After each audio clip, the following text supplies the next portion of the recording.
সুপ্রিয় দর্শক, আসসালামু আলাইকুম। আজকে আমি আপনাদের সাথে খুব সহজ এবং মজাদার, ঘরে থাকা অল্প উপকরণ দিয়ে বানিয়ে নেওয়া যায় এমন একটি পাকোড়া রেসিপি শেয়ার করব। আশা করছি আজকের রেসিপিটি আপনাদের কাছে অনেক অনেক ভালো লাগবে। বিকালে বা সন্ধ্যার নাস্তায় এই মজাদার পাকোড়াটি খুব সহজে বানিয়ে নেওয়া যায়।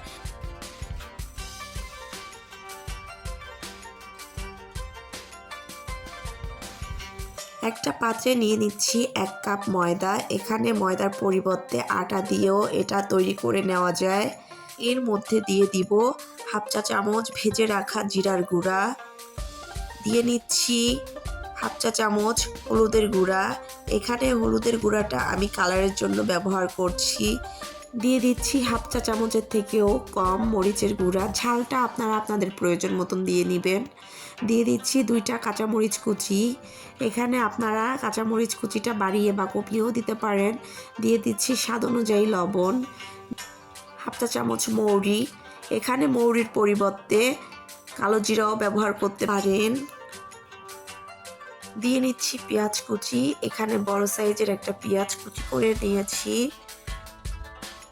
সবগুলো শুকনো উপকরণ হাত দিয়ে একটু ভালো করে মিশিয়ে নিতে হবে।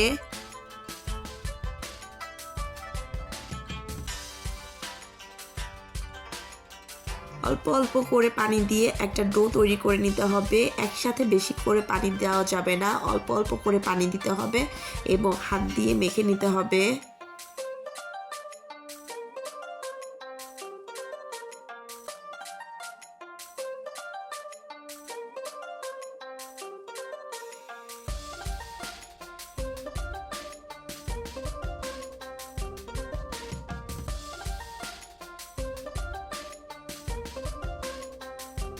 ডোটা বেশি শক্ত করে তৈরি করা যাবে না, একটু নরম করে তৈরি করে নিতে হবে।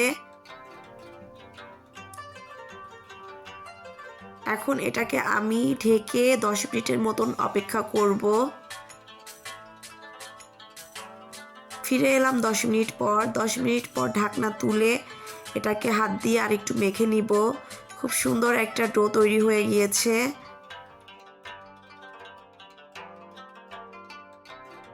পাকোড়া ভাজার জন্য এটা এখন একেবারে রেডি। এরকম ছোট ছোট করে আমি পাকোড়াগুলো ভেজে নিব। চুলাতে একটা কড়াইতে আমি পরিমাণ মতন সয়াবিন তেল গরম করে নিয়েছি। এখন এর মধ্যে আমি একে একে পাকোড়াগুলো দিয়ে দিব। একটু ছোট ছোট করে দিব। ভাজার সময় এটা কিছুটা বড় হবে। আমি সবগুলো পাকোড়া একে একে করে দিয়ে দিব গরম তেলের মধ্যে। আমার ভিডিওটি দেখতে দেখতে যারা এ পর্যন্ত চলে এসেছে, প্লিজ ভিডিওটিতে একটি লাইক দিয়ে ভিডিওটি পুরো দেখে নেবেন। আমার ভিডিও দেখছেন কিন্তু আমার চ্যানেলটি এখনও সাবস্ক্রাইব করেননি, আমার চ্যানেলটি সাবস্ক্রাইব করে পাশে থাকা বেল আইকনটি অন করে দিবেন। এতে করে আমি কোনো নতুন ভিডিও দিলে আপনার কাছে নোটিফিকেশন চলে যাবে, আপনি আমার ভিডিওটি দেখে নিতে পারবেন। একটা চামচের সাহায্যে পাকোড়াটাকে একটু উল্টে পাল্টে আমি ভালো করে ভেজে নিব।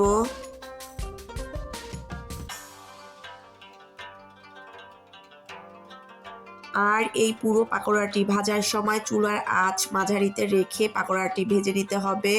আপনারা বাসায় এভাবে একদিন আটা বা ময়দা দিয়ে এই পাকোড়াটি বানিয়ে খেয়ে দেখবেন, আশা করছি আপনাদের কাছে ভালো লাগবে। এটা খেতে কিন্তু খুবই মজা হয়। ভাজা হয়ে গেলে তেল থেকে একটা ছাঁকনির সাহায্যে আমি পাকোড়াগুলো তুলে নিব। আশা করছি আজকের রেসিপিটি আপনাদের কাছে ভালো লেগেছে। ভালো থাকবেন সবাই। আজকে এখানেই বিদায় নিচ্ছি। দেখা হবে অন্য কোনো দিন অন্য কোনো ভিডিওতে। সে পর্যন্ত ভালো থাকুন। আল্লাহ হাফেজ।